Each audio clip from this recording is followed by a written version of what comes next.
प्रत्येक जीवात्मा का पूर्णत्व प्राप्त कर लेना बिल्कुल निश्चित है और अंत में सभी इस पूर्णावस्था की प्राप्ति कर लेंगे। हम वर्तमान जीवन में जो कुछ हैं, वह हमारे पूर्व जीवन के कर्मों और विचारों का फल है, और हम जो कुछ भविष्य में होंगे वह हमारे अभी के कर्मों और विचारों का फल होगा। पर हम स्वयं ही अपना भाग्य निर्णय कर रहे हैं।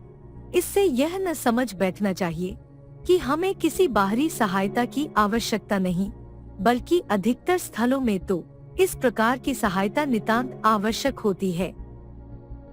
जब ऐसी सहायता प्राप्त होती है तो आत्मा की उच्चतर शक्तियाँ और संभावनाएं उद्दीप्त हो जाती हैं। आध्यात्मिक जीवन जागृत हो जाता है, उसकी उन्नति वेगवती हो जाती है और अंत में साधक पवित्र और सिद्ध हो जाता है। यह संजीवनी शक्ति पुस्तकों से नहीं मिल सकती। इस शक्ति की प्राप्ति तो एक आत्मा एक दूसरी आत्मा से ही कर सकती है, अन्य किसी से नहीं।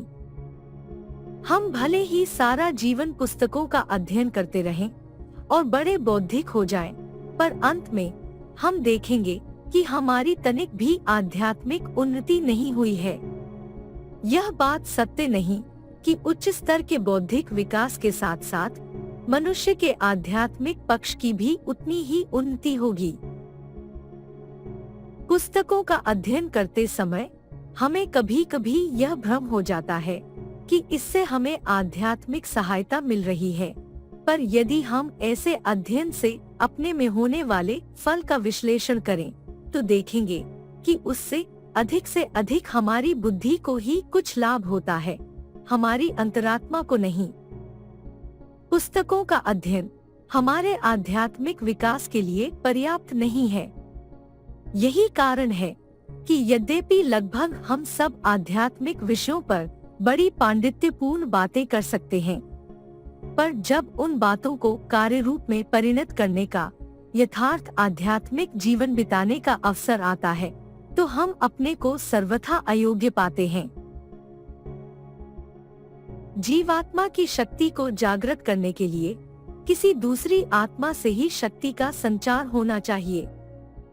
जिस व्यक्ति की आत्मा से दूसरी आत्मा में शक्ति का संचार होता है वह गुरु कहलाता है, और जिसकी आत्मा में यह शक्ति संचारित होती है उसे शिष्य कहते हैं। किसी भी आत्मा में इस प्रकार शक्ति संचार करने के लिए आवश्यक है कि पहले तो जिस आत्मा से यह संचार होता हो उसमें स्वयं इस संचार की शक्ति विद्यमान रहे, और दूसरे जिस आत्मा में यह शक्ति संचारित की जाए वह इसे ग्रहण करने योग्य हो। बीज सजीव हो एवं भूमि भी अच्छी जुती हुई हो, और जब ये दोनों बातें मिल जाती हैं तो वहाँ वास्तविक धर्म का अपूर्व विकास होता है। यथार्थ धर्म गुरु में अपूर्व योग्यता होनी चाहिए और उसके शिष्य को भी कुशल होना चाहिए।